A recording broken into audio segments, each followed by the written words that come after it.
Pay attention to this Ring doorbell footage. March 14, 2024, 3:47 p.m., Portland, Oregon. The camera is mounted on the front door frame of a duplex rental unit on Southeast Hawthorne Boulevard, and it captures only 22 seconds. In the frame, you see Emma Caldwell, 29, doing something completely normal. She's unlocking her front door with reusable grocery bags hanging from both arms, keys jangling as she pushes the door open. She's wearing a green jacket, jeans, white sneakers. Her hair is pulled back in a ponytail. Nothing looks wrong at first. But watch closely. Notice how, at the 4-second mark, Emma glances back over her left shoulder. Her smile tightens at the corners. She nods at someone off camera, someone standing just outside the Ring's field of view. Notice how she glances back again at the 8-second mark, holding the gaze longer. Notice how the person she's talking to never steps into frame. Deliberate positioning, not accidental. In the next 8 seconds, Emma makes one decision that feels polite, logical, routine. She sets down her grocery bags just inside the doorway. She pulls her keys back out. She steps outside, closes the door partially, and walks around the left side of the house toward the exterior basement entrance.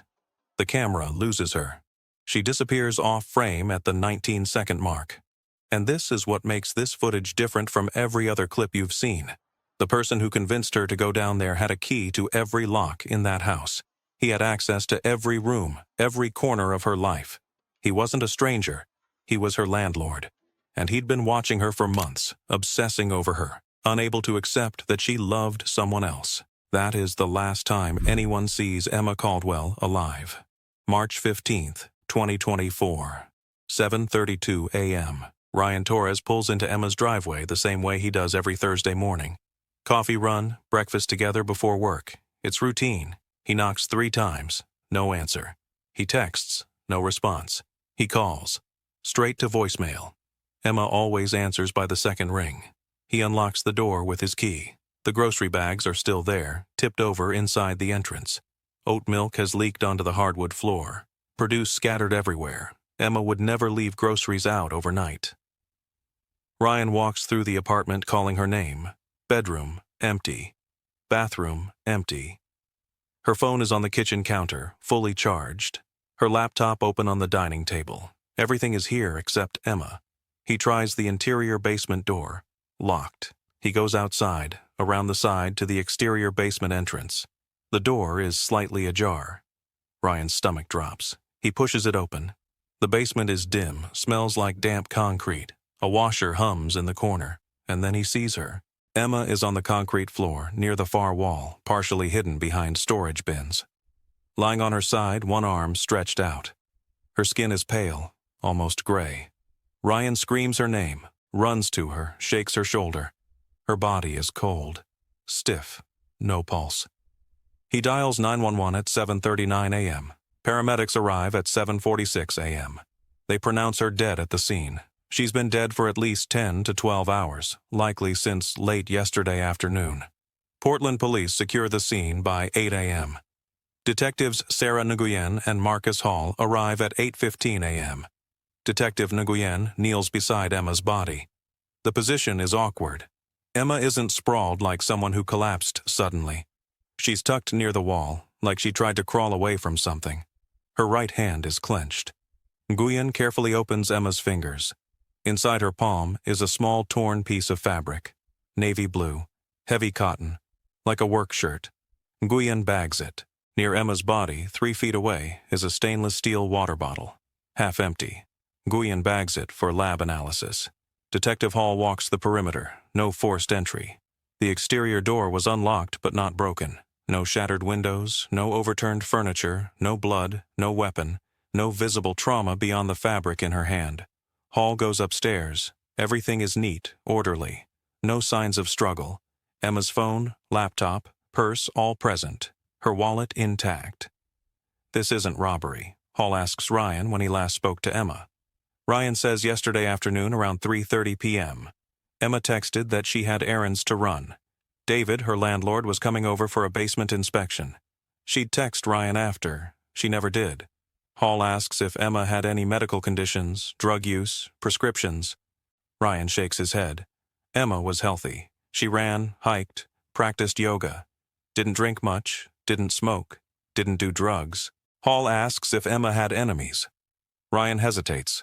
He mentions David Harmon, Emma's landlord. Emma had been uncomfortable with him. David texted constantly, showed up unannounced, asked invasive questions about Ryan. Emma felt watched. She planned to move out by summer.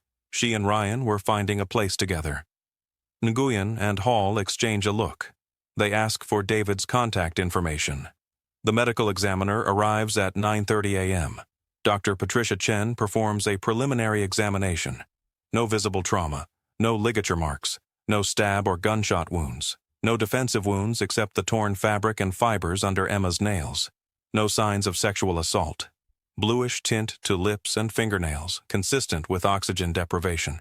Cause of death, undetermined pending autopsy and toxicology. Emma's body is transported. The basement is processed. Fingerprints lifted from surfaces. Photos taken from every angle. The water bottle sent to forensics. The torn fabric sent for DNA analysis. Detectives begin building a timeline. Emma Caldwell, 29 years old, born and raised in Portland.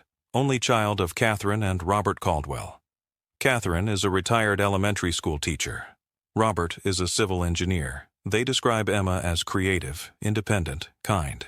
She remembered birthdays, checked on struggling friends, rescued injured birds.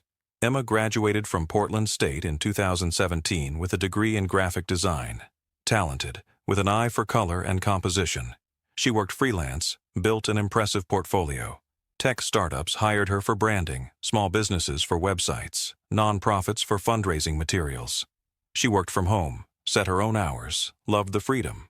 She loved hiking the Columbia River Gorge, trying new coffee shops, live music at the Crystal Ballroom. She loved her rescue dog Milo, a beagle mix who stayed with Ryan during busy work weeks. Emma moved into the duplex at 1847 SE Hawthorne in October 2023, 6 months before her death. Rent was $1,650 a month, reasonable for the neighborhood. The unit was charming, exposed brick, hardwood floors, big windows, perfect for a freelancer needing quiet space to work. The duplex was owned by David Harmon, 51 years old, local landlord who owned 4 rental properties in southeast Portland. He lived alone 3 blocks away on S.E. Madison, never married, no children. He worked part-time as a building maintenance contractor, managed his properties himself. He prided himself on being hands-on. Emma initially appreciated David's attentiveness. When the sink leaked in November, he fixed it the same day.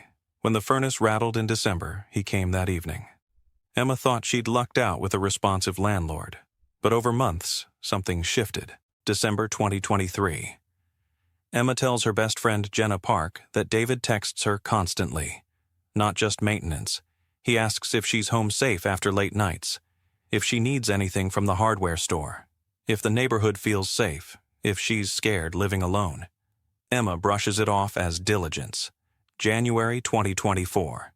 Emma meets Ryan Torres at a friend's party. He's 31, a software engineer, easy to talk to, kind. They start dating.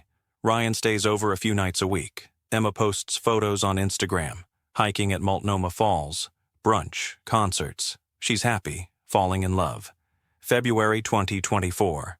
David's texts become more invasive. He asks about the guy leaving her place, asks if Ryan is treating her right, says he worries about Emma living alone, feels responsible for her safety. Emma feels uncomfortable. Ryan says it's weird that landlords shouldn't ask personal questions. Emma doesn't want to confront David, doesn't want to jeopardize her lease. Late February, Emma tells Jenna over drinks. David texted me at 11 p.m., asking why my lights were still on. Why is he watching my apartment? It's creepy. Jenna tells her to document everything, screenshot texts, write down dates. Emma agrees, but doesn't want to escalate. March 2024. Emma and Ryan talk about moving in together, finding a bigger place by summer. Emma plans to give David notice in April. She hasn't told him yet. She never gets the chance. David Harmon, 51 years old, born in Portland, divorced in 2012. His ex-wife Linda moved to Sacramento, remarried, cut all contact, no children, parents deceased. One sister in Seattle he rarely speaks to. David is alone. David worked construction for 25 years. skilled at plumbing, electrical, carpentry. He saved money, bought his first rental in 2015, a duplex needing work. He renovated it himself, rented it out. By 2024, he owned 4 buildings, managed them all himself. He liked the control. Detectives dig into David's history. A disturbing pattern emerges. Alicia Monroe rented from David from 2021 to 2022. She was 26, a graphic designer, lived alone.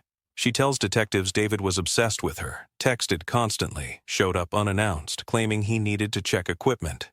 When she started dating her now husband in early 2022, David became cold, hostile. When she gave notice to move in with her boyfriend, David withheld her entire security deposit over fabricated damages. Alicia didn't fight it. She just wanted out. I felt violated the entire time, Alicia tells Detective Nguyen. Like he was always watching. I was terrified, but didn't know what to do. Rebecca Cho rented from David from March to June 2023. She was 24, a grad student, lived alone. David installed a new lock, insisted on keeping a key for emergencies. One afternoon, Rebecca came home to find things moved. A chair at a different angle. A drawer not quite closed. She confronted David. He said he'd smelled a possible gas leak. Let himself in to check. Rebecca felt unsafe. She broke her lease early, paid the penalty, moved out. Neither woman filed police reports. Both were intimidated. Both feared retaliation. Both just wanted to escape. David's social media is minimal. A Facebook with 37 friends. He posts occasionally about properties, maintenance tips, articles about tenant rights.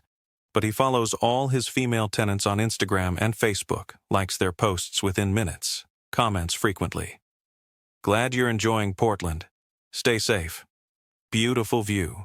Emma's Instagram was public. David saw every post. Every photo of her with Ryan, every hiking trip, every date night, every concert. He watched Emma fall in love with someone else in real time, and for a man who'd spent over a decade alone, watching young women live vibrant lives in homes he controlled, that became unbearable. The weeks before Emma's death, David's behavior escalated. February 28th, 8 p.m. Ryan is at Emma's for dinner. David knocks, says he needs to check basement radon levels through her unit. Emma finds this odd. It's nighttime. He's never mentioned radon, but lets him in.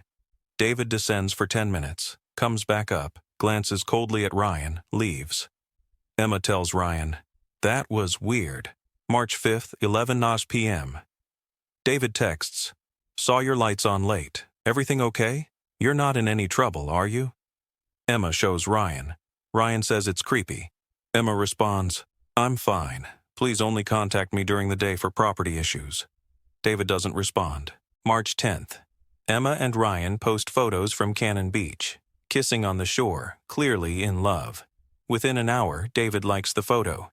Emma tells Jenna, "Why is my landlord stalking my Instagram?" March 12th. David texts, "Need to inspect the basement for water damage. Rains have been heavy. When are you available?" Emma, "I'm busy. Can it wait?" David, "It's urgent. How about Thursday afternoon?" Emma agrees.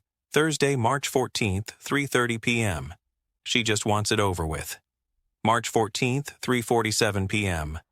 Emma's Ring doorbell captures her arriving home. She unlocks her door. Someone off camera. "Emma, I'm here for the basement check. Do you have a second?" Emma glances back, smiles tightly, nods. She sets bags down, grabs keys, walks around the side toward the basement entrance. The camera loses her at 19 seconds. She never comes back up. Detectives Nguyen and Hall watch the Ring footage 47 times over the next 3 days. They enhance the audio, isolate the background noise, amplify the voice speaking to Emma off camera. Voice analysis software identifies it as David Harmon, Emma's landlord. He was there that afternoon for the basement inspection he'd scheduled via text 2 days prior. But David isn't in the frame. He positions himself deliberately outside the camera's field of view. Detective Nguyen notes this in her report. Subject demonstrates awareness of camera placement, intentional avoidance of visual documentation. They pull David's background. No criminal record. No history of violence. No restraining orders. No arrests. On paper, he's clean. but they dig deeper into his rental history, contact previous tenants. That's when Alicia Monroe and Rebecca Cho come forward with their stories of David's obsessive behavior, his boundary violations, his hostility when they asserted independence. Nguyen and Hall bring David in for questioning on March 15th, the same day Emma's body is found. David arrives at the precinct at 2:00 p.m. He's wearing jeans, a navy blue work shirt, work boots. He's calm, cooperative, says he wants to help in any way he can. He sits across from the detectives in interview room 2. The entire conversation is video and audio recorded. Detective Nguyen starts gently. "Mr. Harmon, thank you for coming in. We're investigating the death of Emma Caldwell. We understand you were her landlord." David nods. "Yes, I own the duplex she rented. I'm devastated. Emma was a great tenant. I can't believe this happened." Detective Hall leans forward. "When was the last time you saw Emma?" David doesn't hesitate. "Yesterday, Thursday, March 14th, around 3:45 p.m. I was at her place to inspect the basement for water damage. We'd scheduled it earlier in the week via text." Nguyen: "Can you walk us through what happened during that visit?" David settles back in his chair. "Sure. I arrived around 3:45. Emma had just gotten home from grocery shopping. I told her I was there for the basement check we'd discussed. We walked around the side of the house to the exterior basement door together. We both went down the stairs. I looked around carefully, checked the foundation walls for cracks or moisture, examined the floor drains to make sure they weren't backing up, inspected the ceiling joists for any signs of water damage from the recent heavy rains. Everything looked fine, structurally sound. Emma stood near the stairs the whole time, just watching me work, occasionally asking questions about what I was checking. After about 10 minutes, maybe a little less, I told her everything was good, no issues to worry about. She thanked me. I left through the exterior door, went back to my truck, and drove home." Hall: "You left Emma in the basement?" David blinks. "Well, yes. She's an adult. I didn't think I needed to escort her out or wait for her. I assumed she stayed down there to grab something from her storage bins. She had boxes and things stored in that area." Nguyen: "Did you lock the basement door when you left?" David hesitates for the first time. His eyes shift left for a fraction of a second. I don't remember exactly. I think I might have pulled it shut behind me. I don't believe I locked it with a key. I usually don't lock that door unless tenants specifically request it." Hall: "Did Emma seem okay to you during this visit? Was she acting strange or upset about anything?" David: "No, not at all. She seemed completely fine. Normal. Maybe a little tired, but nothing unusual or concerning." Nguyen slides a printed stack of text messages across the table. They're screenshots recovered from Emma's phone. Messages from David to Emma, dozens of them spanning months. Asking if she's home safe. Asking about the guy staying over. Asking why her lights are on late at night. Asking if she needs anything, feels safe, is being treated right. Nguyen: "These don't look like typical landlord-tenant maintenance communications, Mr. Harmon." David's jaw tightens visibly. His hands clench on the table. "I was concerned about her. She's a young woman living alone in a city with rising crime rates. I felt responsible for her well-being as her landlord and property owner." Hall: "Responsible enough to text her at 11 p.m. on a Tuesday, asking why her lights are still on." David's voice sharpens. "I happened to be driving by that night. I noticed her lights. I was simply checking in to make sure everything was all right." Nguyen: "Were you aware that Emma was planning to move out and find a new apartment with her boyfriend?" David's face changes. Something dark flashes across his features. "No. She never mentioned anything like that to me. She had a lease through October." Hall: "Did you know Emma was in a serious relationship with Ryan Torres?" David: "I knew she was seeing someone. I'd seen him at her apartment a few times when I was doing repairs or checks." Nguyen: "How did that make you feel?" David straightens. "It didn't make me feel anything. Her personal life is none of my business. I'm her landlord, not her father or boyfriend." But his tone suggests otherwise. There's an edge to his voice. Resentment barely contained beneath a thin veneer of professionalism. The detectives don't have enough evidence yet to hold him. No physical proof directly connecting him to Emma's death.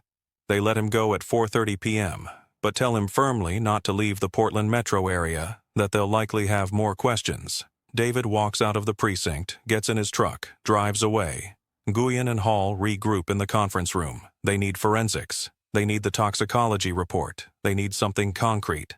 The toxicology report comes back on March 19th, 4 days after Emma's death. Emma Caldwell had a lethal amount of GHB in her system. Gamma-hydroxybutyric acid, a powerful central nervous system depressant. Colorless, odorless, nearly tasteless when dissolved in flavored liquids. In therapeutic doses, it's used to treat narcolepsy.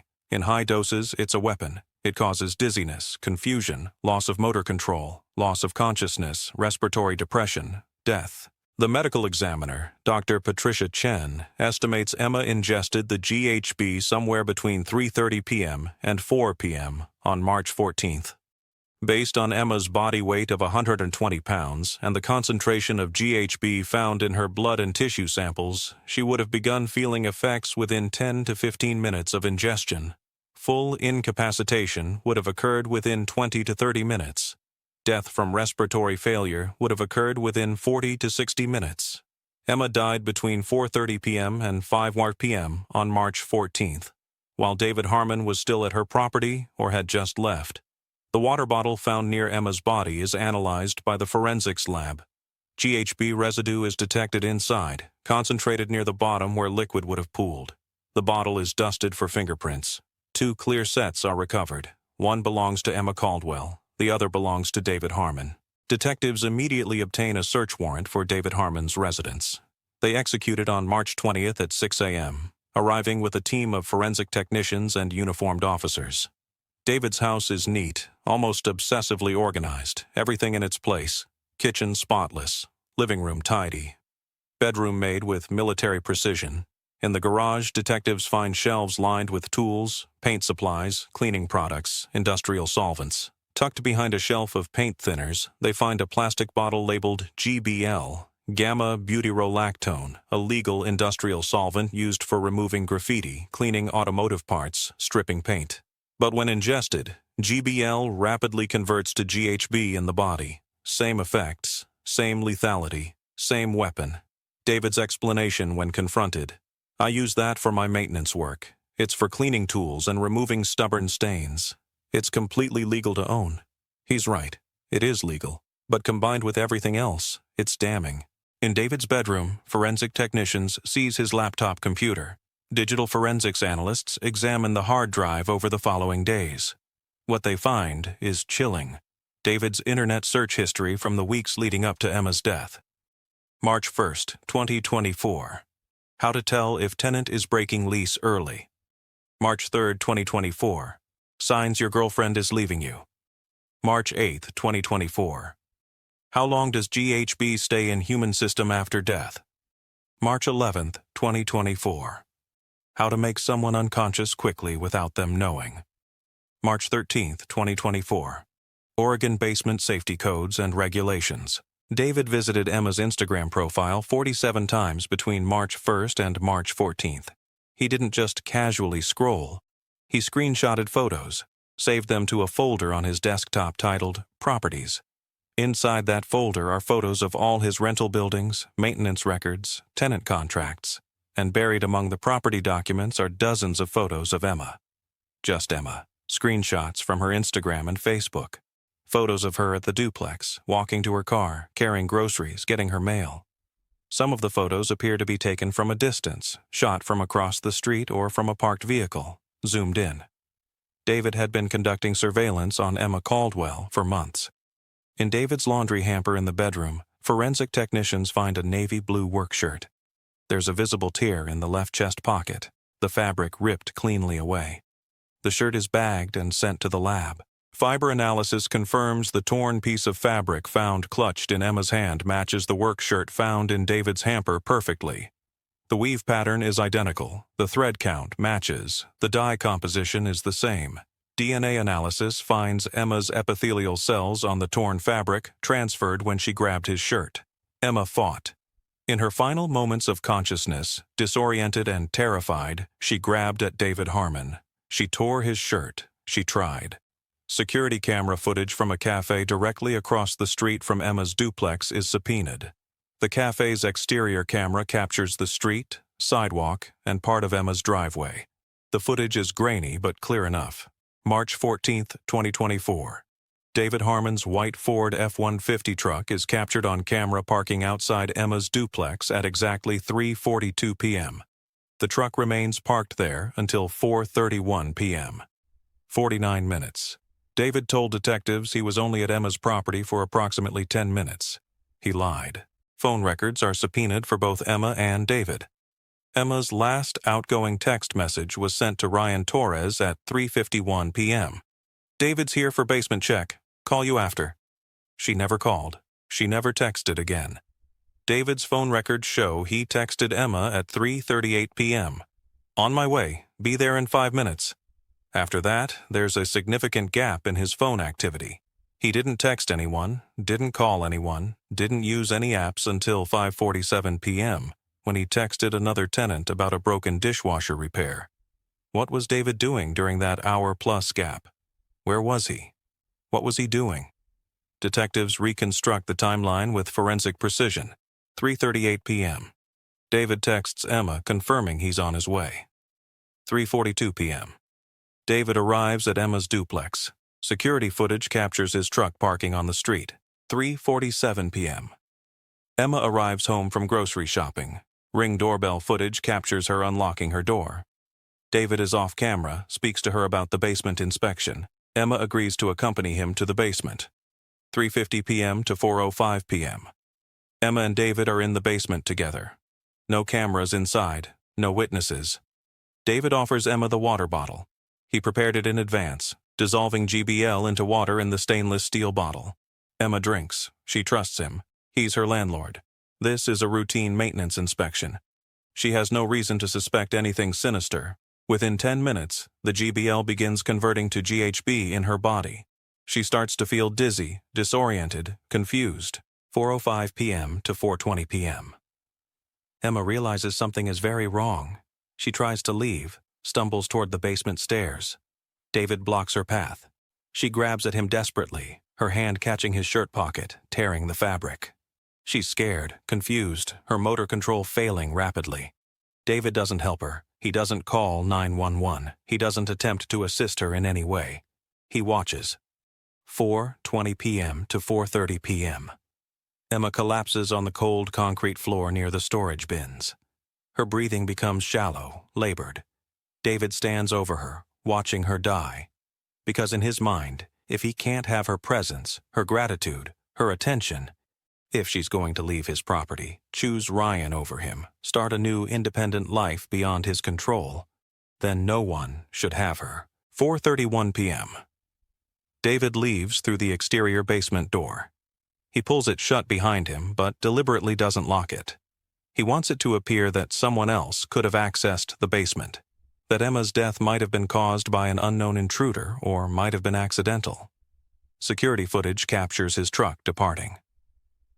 4:35 p.m. to 5:00 p.m. Emma Caldwell dies alone on the basement floor. Respiratory failure. No one hears her final breaths.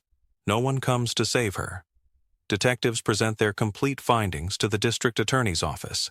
The evidence is overwhelming. Forensic evidence, digital evidence, timeline evidence, witness testimony, motive clearly established through his obsessive behavior pattern. David Harmon is arrested on March 22, 2024. He's charged with first-degree murder with aggravating circumstances. The trial begins in September 2024, 6 months after Emma's death. The prosecution is led by Deputy District Attorney Jennifer Marks, a veteran prosecutor with 15 years of experience and a reputation for meticulous case preparation. She lays out the case methodically for the jury over 3 weeks of testimony and evidence presentation. David Harmon is a calculated, premeditated killer. He researched how to incapacitate someone without detection. He acquired the means, GBL that converts to GHB. He created the opportunity by scheduling a basement inspection. He lured Emma to an isolated location he controlled, a location without cameras or witnesses. He drugged her. He watched her die. He attempted to cover his tracks by not locking the door, by wiping surfaces, by positioning himself outside the ring camera's view. The torn fabric proves Emma fought back in her final conscious moments. The water bottle fingerprints prove David delivered the poison directly to her. The security camera timeline proves he had the opportunity, that he lied about how long he was there. The search history proves premeditation and planning. His obsessive texting and surveillance prove motive. He couldn't accept Emma's independence, her relationship with Ryan, her plan to leave his property. The defense attorney, Martin Keller, a seasoned public defender, tries desperately to create reasonable doubt. His theory: Emma's death was a tragic accident. Perhaps Emma had her own water bottle in the basement. Perhaps it was somehow contaminated with chemicals stored down there. Perhaps Emma was experimenting with substances recreationally and something went horribly wrong. David Harmon is guilty of being an inappropriate landlord, overly familiar and boundary-crossing, but he's not a murderer. Keller points out there are no direct eyewitnesses to Emma's death. No confession from David. No video footage of him drugging her. Everything is circumstantial, he argues. He points out that GBL is a legal substance David used legitimately for his maintenance work. Its presence in his garage doesn't prove he weaponized it against Emma. He suggests the torn fabric could have resulted from Emma grabbing David for balance as she felt herself getting dizzy, not from an attack. He questions whether the water bottle was actually David's or whether it might have belonged to Emma herself. But the prosecution systematically dismantles every defense argument. Emma Caldwell had zero history of recreational drug use, no prescriptions for sedatives, no evidence of depression or suicidal ideation. Her medical records show she was healthy, her therapy records show she was happy and planning a future with Ryan. Her friends uniformly testify she was excited about life. The water bottle fingerprint evidence is irrefutable. Both Emma's and David's prints are on the exterior surface, but the placement and pressure points indicate David handled the bottle first, filled it, and handed it to Emma. Key witnesses testify, each adding crucial pieces to the narrative. Ryan Torres takes the stand, his voice breaking as he describes Emma's fear of David, the invasive texts, the uncomfortable visits. He reads Emma's final text aloud to the jury. "David's here for basement check. Call you after." She never called. Several jurors wipe their eyes. Ryan describes finding Emma's body, the horror and helplessness of that moment. She trusted him because he was her landlord. She thought she was safe, and he murdered her because she fell in love with me instead of staying isolated and available to him. Jenna Park, Emma's best friend, testifies about conversations where Emma expressed discomfort with David's behavior. Emma had shown Jenna the late-night texts, the questions about Ryan, the feeling of being constantly monitored. Emma planned to move out quietly, without confrontation. She never got that chance. Alicia Monroe and Rebecca Cho, David's former tenants, testify about their experiences with him. The obsessive texting, the unannounced visits, the invasive questions about their personal lives. The hostility when they dated other men or asserted independence. Their testimony establishes a clear pattern of behavior. David became fixated on young women living alone in his properties. When they formed romantic relationships or attempted to leave, he turned cold and retaliatory. Dr. Patricia Chen, the medical examiner, provides expert testimony about the GHB toxicology findings, the lethal dose in Emma's system, the timeline of effects from ingestion to death. She explains the mechanism of respiratory depression, how GHB essentially shuts down the brain's ability to regulate breathing. She testifies that Emma would have been conscious and aware for the first 15 to 20 minutes, experiencing terror and confusion before losing consciousness. Dr. Lisa Tran, forensic fiber analyst, walks the jury through the torn fabric evidence. She shows microscopic photos of the fibers from Emma's hand and the fibers from David's shirt. Perfect match. She explains that the tear pattern is consistent with a grabbing motion, someone clutching at fabric desperately. Emma's DNA is embedded in the fibers. Aaron Mills, digital forensics specialist, presents David's internet search history to the jury on large screens. The search is about GHB, about making someone unconscious, about detecting when tenants plan to break leases. He shows the jury the folder on David's computer containing 47 screenshots of Emma's social media photos. He displays photos David took from his car parked across the street, zoomed-in images of Emma at her front door. getting her mail, walking to her car. This isn't normal landlord behavior. This is surveillance. This is obsession. Then David Harmon takes the stand in his own defense. Against his attorney's strong advice, David insists on testifying. He believes he can explain everything, convince the jury of his innocence. He's defensive from the moment he sits down. His posture is rigid. His answers are evasive. He admits he was fond of Emma, that he cared about her well-being as any responsible landlord would. He denies obsession. He denies surveillance. He claims his frequent texts were normal check-ins, that his visits were all legitimate maintenance needs. He insists the basement inspection on March 14th was routine, necessary, that Emma was completely fine when he left her. On cross-examination, Deputy DA Jennifer Marks destroys him methodically. "Mr. Harmon, why were your fingerprints on the water bottle that contained the GHB that killed Emma Caldwell?" David stammers. I might have handed her a water bottle at some point. I don't specifically remember doing that. Maybe I picked it up to move it. I don't know." "You don't remember handing someone a water bottle that killed them?" "I didn't kill anyone." "Mr. Harmon, you told detectives you were at Emma's property for approximately 10 minutes. Security footage shows your truck was there for 49 minutes.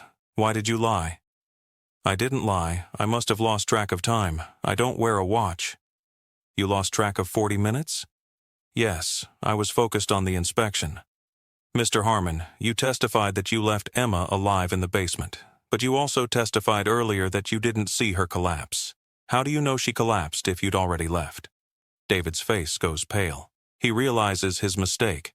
I assume that's what happened based on how she was found." "You assume, but you weren't there to witness it. Or were you?" "I wasn't there. I left." "Then why is Emma's DNA on a piece of fabric torn from your shirt?" "She must have grabbed me at some point. Maybe when we were walking down the stairs. Maybe she lost her balance. But you didn't mention that to detectives when you were first questioned, did you?" "I forgot. It seemed insignificant." "You forgot that the woman who died grabbed your shirt hard enough to tear it?" David has no good answer. The jury watches him stumble through contradictions, watches him lie in real time. The jury deliberates for 8 hours over 2 days. On September 28, 2024, they return to the courtroom. The foreman stands. The judge asks if they've reached a verdict. "We have, Your Honor. In the matter of the State of Oregon versus David Michael Harmon, on the charge of murder in the first degree, how do you find?" "We find the defendant guilty." The courtroom erupts. Emma's parents sob, clutching each other. Ryan sits motionless, tears streaming down his face. David shows no emotion, staring straight ahead. Sentencing occurs 2 weeks later. Judge Marianne Holt addresses David directly before pronouncing sentence. "Mr. Harmon, you held a position of trust. You had keys to Emma Caldwell's home. She depended on you to maintain a safe living environment. You exploited that trust in the most heinous way imaginable. You ended her life because she dared to love someone else, because she dared to plan a future beyond your control. You are a predator who used property ownership as a means to control and ultimately destroy a young woman's life. You watched her die and did nothing. You are a coward." Sentence: life in prison without the possibility of parole. David is led away in handcuffs. He doesn't look back at the gallery. He doesn't apologize. He shows nothing. Outside the courthouse, Emma's mother, Catherine Caldwell, reads a statement to gathered media. Emma was kind, trusting, creative, full of life. She believed people were inherently good. David Harmon exploited that belief. He exploited her need for safe housing. He murdered her because she wouldn't give him the attention and control he felt entitled to. No mother should have to bury her child. But today, there is justice. Today, a predator will spend the rest of his life in prison where he belongs.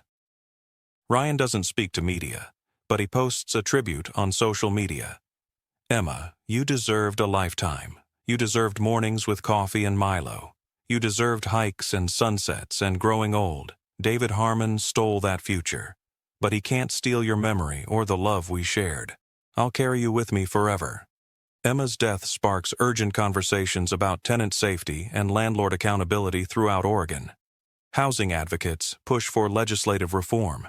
In early 2025, a bill is introduced in the Oregon State Legislature, Emma's Law.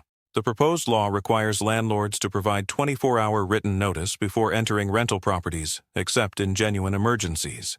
It limits the number of keys landlords can retain. It establishes clear protocols for tenants to report harassment without fear of retaliation.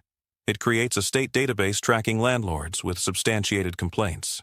A mural of Emma is painted on a building in southeast Portland, 3 blocks from where she died. Local artists collaborate with Emma's friends and family. The mural shows Emma smiling, hiking boots on, Milo at her side, mountains in the background. The caption reads, "She trusted, she loved, she deserved to live." Emma Caldwell, 1995 to 2024. The duplex at 1847 SE Hawthorne Boulevard is sold to new owners who gut renovate the entire building. They seal off the basement completely, converting it to owner-only storage. They install security cameras covering every entrance. They know the building's dark history. They want to honor Emma by making it safe. This case is a reminder that danger doesn't always announce itself with ski masks and broken windows. Sometimes it comes with a key, a friendly smile, a text asking if you're safe. Sometimes the person who poses the greatest threat is the one you're supposed to trust to protect your home. David Harmon wasn't a stranger lurking in shadows.